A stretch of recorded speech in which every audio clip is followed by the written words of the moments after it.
सरस्वती मैया की किया हीरो घर से घियो मंगवलिया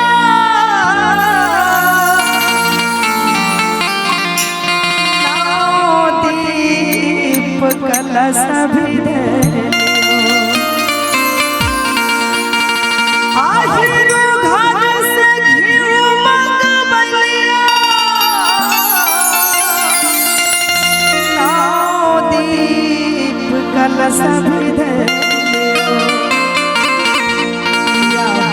मोरी मैया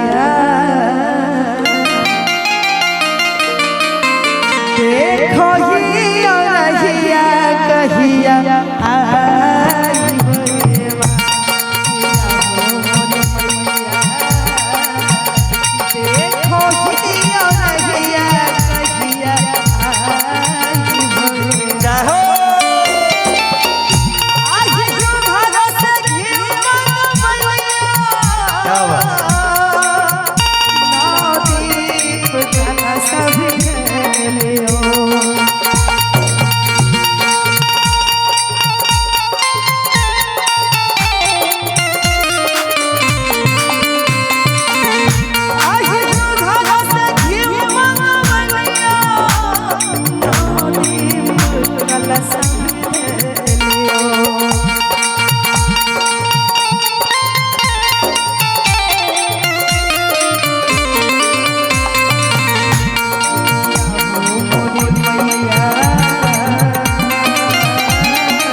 मोरी मैया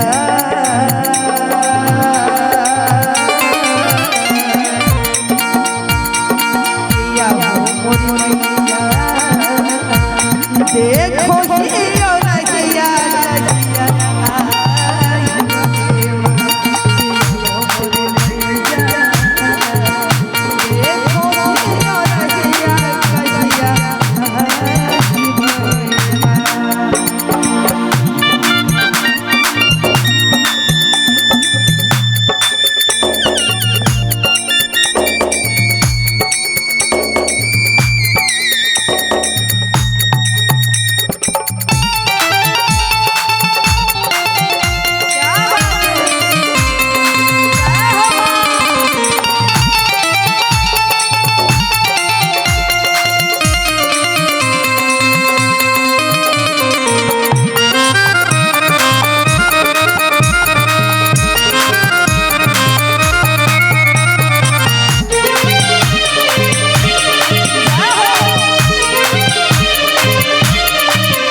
मालिनी से फूल मंगवलिया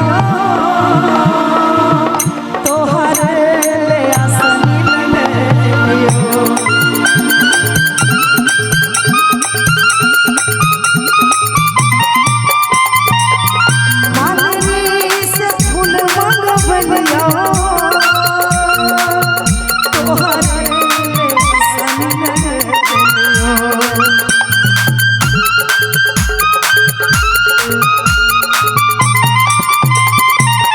मालिनी से फूल मंगवलिया तोहरे ले आसनी ले लियो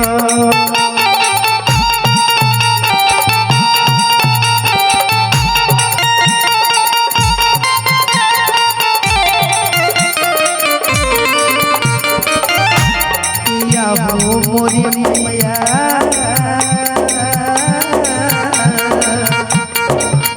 मोरी मैया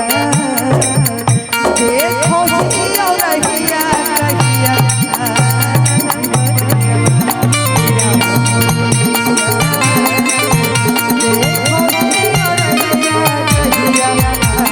लेकिन इसी में कहेंगे मैया रानी के लिए बैठल ही रहो हम लगा के असरवा बैठल ही रहो हम लगा के असरवा आजा हमार मैया आजा हमार मैया बैठल ही रहो हम लगा के असरवा